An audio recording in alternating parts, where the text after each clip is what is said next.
Bonjour mes amis, voilà, ça y est, la détente, ça a commencé aujourd'hui. On est bien, on est au top, on est sur la croisette, c'est la tombée de la nuit. C'est un film un petit peu la mer, mon ami, c'est fan là, parce qu'on va les faire un peu kiffer. Hein. On va un peu les faire kiffer. Moi je voulais aujourd'hui, je commence pas avec la musique, je fais pas le fou, je fais rien aujourd'hui. Simplement, je vais vous expliquer l'amitié. Vous savez ce que c'est l'amitié? Je voulais en parler. Parce qu'il y a tellement d'amis que j'ai, amis, certains, je sais pas, qui me disent, dès qu'il rencontre quelqu'un qui est devenu riche, il dit, ah, c'était mon ami, lui, je l'adorais. Et quand il est pauvre, il a plus d'argent, ah ouais, je le connaissais à l'époque, ouais. Aujourd'hui, dès qu'il a un peu d'argent, c'est devenu son ami. C'est comme, vous savez, les artistes. On parle d'un artiste, il dit, tiens, ah, ce chanteur, c'est un ami. On va dans la rue, il ne parle même pas. L'amitié, c'est quelque chose de solide, c'est quelque chose de sincère. On n'a pas beaucoup d'amis dans la vie. On a beaucoup de copains. Vous savez, un ami, c'est, quel que soit le rapport social, le niveau social plutôt, c'est-à-dire qu'il ait l'argent ou pas l'argent, l'ami, c'est aimer. Donc je sais, j'ai quelques amis, je les appelle à n'importe quelle heure, ils sont là, oui Marco, on arrive tout de suite. J'ai vu des amis, moi, dans des moments très difficiles.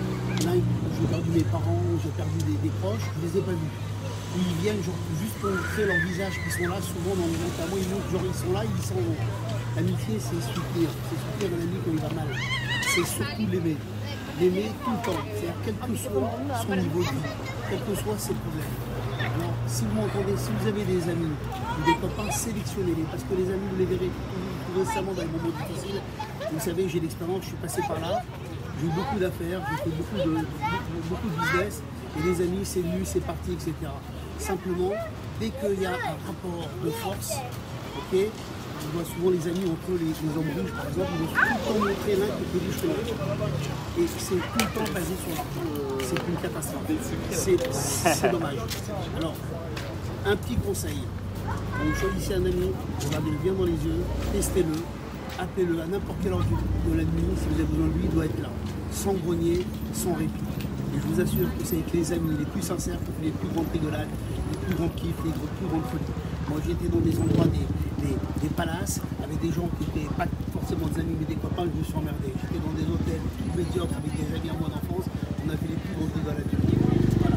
C'est juste là-dessus que je voulais m'attarder, parce que pour moi l'amitié, ça rejoint l'orgueil, ça rejoint, comme j'en ai parlé déjà la dernière fois, ça rejoint la jalousie, ça rejoint beaucoup de choses. Et l'amitié, il ne faut pas qu'il y ait ni orgueil, ni jalousie, ni rien. Alors maintenant, je vais simplement vous parler aujourd'hui toujours de la presse parce que c'est quand même mon péché mignon. Et vous voyez ici, va dans valeur, les 100 milliards volés de la fraude. Vous voyez? Alors l'État, vous voyez ce qu'il devrait faire l'État? C'est fraude qui ruine la France. Il devrait déjà, au lieu de s'occuper des contribuables qui paient leurs impôts, il devrait quand même s'occuper des fraudeurs qui ruinent la France. Quand vous avez qu'à 60 millions de Français et qu'à 65 millions de cartes vitales, ça devient catastrophique. Je ne dis pas que les 5 millions, ce sont des Français qui trichent, c'est certainement des étrangers. Et nous, on paye pour tout le monde. Alors maintenant, au lieu que maintenant je demande mon ministère des Finances, au lieu maintenant d'aller chercher maintenant chez les contribuables qui paient leurs impôts et ça leur prend plus d'argent, c'est d'aller chercher chez les escrocs, chez les fraudeurs. Vous voyez, ici, il vous parle ici de l'évasion fiscale, des aides Covid, des fausses aides Covid qui ont été prises, etc. C'est là-dessus qu'il faut récupérer l'argent.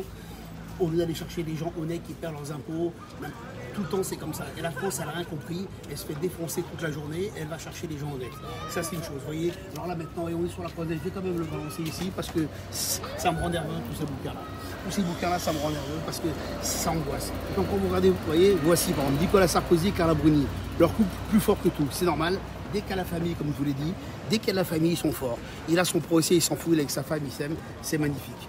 Et c'est ça la force. La force de la vie, c'est la famille. Comme j'ai toujours dit tout à l'heure. Et Sarkozy, je suis fan, parce que quoi qu'il arrive, il est avec sa femme, il va faire du shopping comme si on était, même s'il a un procès. Maintenant là, ce qui est drôle, regardez Madonna, la folle de la messe. Regardez la tronche de Madonna. C'était la plus belle fille de la planète. C'est devenu la plus vilaine de la Terre. Maman, la catastrophe. Mon guigui. Et maintenant, on va attaquer Closer. Elle est enceinte de son 3e enfant. Bon, vous savez comment ça se passe, j'en ai vraiment rien à foutre. Voilà, ça vous fait plaisir qu'elle est enceinte de son 3e enfant? Vous êtes tous fans, vous? Bon, elle est sympathique, mais on s'en tape. On a tous toujours des soucis partout, nous montre avec son mari, très sympa, je les adore. Mais bon, faire 4 pages dans Closer comme quoi elle a un 3e enfant, on a quand même beau chat flotter. Alors maintenant, je reprends quand même VSD la semaine dernière parce qu'il sort une fois par mois. Maintenant, l'étrange Monsieur Zemmour, vous voyez, l'OVNI qui défie Macron, il change la donne. ses idées. Il rend fou tout le monde. Il rend fou. La semaine dernière, j'en ai parlé, mais j'insiste. Il rend fou parce qu'au moins il dit ce qu'il pense. Et lui, maintenant, tous ses amis lui ont tourné le dos parce qu'il va très loin. Vous voyez, donc les amis qu'il avait avant, il les a plus. Il les a plus, ça y est, c'est fini. Il les a oubliés. Enfin, plutôt eux qui les ont oubliés. Il reprend d'autres amis qui sont avec lui, qui ne sont jamais été amis. Tout le monde se rapproche de lui. Ceux qui maintenant ne l'aimaient pas, l'aiment parce qu'ils ont les mêmes idées. Est-ce que c'est la vraie amitié? Non, c'est seulement de l'intérêt politique. Voilà. Et hop, c'est parti mon kiki. Tiens, c'est parti. Et maintenant, on va finir par Gala. Gala, Kate, Kate, comment-elle se venge de Meghan? C'est comment on l'appelle, Kate? Son petit surnom, c'est qui? Kikette. Oui, c'est très drôle, oui, Kikette. Vous voyez, pourquoi? Vous savez ce qu'elle fait, elle? Elle fait la faillotte. Elle n'a pas le choix. Parce que quand elle fait la faillotte, elle se dit, au moins, je vais être bien avec la famille royale. Vous voyez, comment elle se venge de Meghan? Maintenant, c'est un rapport de force. C'est oseille. C'est le pouvoir. Elle essaye maintenant, elle, de tout ramasser. Elle essaie d'avoir la cote plus que sa belle-sœur. C'est encore une histoire d'oseille. C'était sa grande amie. Ils étaient amis. Depuis qu'il y a eu le problème, quand ils ont reculé, ils ne sont plus amis, ils sont ennemis. Donc vous voyez qu'ils n'ont jamais été amis lors. Ça, c'est une chose. Deuxièmement, on va passer maintenant à l'histoire de... Alors attendez, parce qu'il y a un truc qui m'intéressait. Ah oui, alors c'est les tenues, vous voyez. Ici, vous voyez, il y a des tenues. Violet, rouge, vert et mauve. Vous voyez, ceux-là, ils sont soi-disant très discrets, genre c'est la classe, mais ils veulent qu'on les remarque. Ils veulent qu'on les remarque parce qu'ils veulent impressionner le monde. Voilà. Et pour finir, j'avais mis un petit post-it ici dans cette page-là. Regardez, Mélanie Trump, comment elle a rendu dingue Donald Trump à la Maison Blanche. Alors ce qu'ils disent ici, ils disent que pour se venger, des invalidités de Donald, elle s'est fait engager un garde du corps playboy. C'est quand même incroyable elle veut rendre jaloux Donald Trump. Qu'est-ce qu'on a foutu là? Il avait le pouvoir, c'est le roi du monde. Maintenant, une star quand même, une bombe atomique qui ne s'imagine pas qu'elle ne le trompe pas. Quoi qu'il arrive, elle le trompe. Mais c'est pas grave, ça fait partie du système, ça fait partie du jeu, devant avoir un accord. Voilà, donc, Gala, je t'aime, Kate, était la plus grande banane du monde. Hop, c'est fini. Bonjour madame, et oui madame, vous avez envie de ramasser les magazines, c'est pas cadeau hein, les magazines. Hein. Alors celui-là c'est 5,50 €, celui-là c'est 3,40 €, celui-là c'est 2,50 €, je peux les vendre une fois que je les ai jetés. Je vous embrasse, à bientôt. Je vais les lire gratuitement au Monoprix.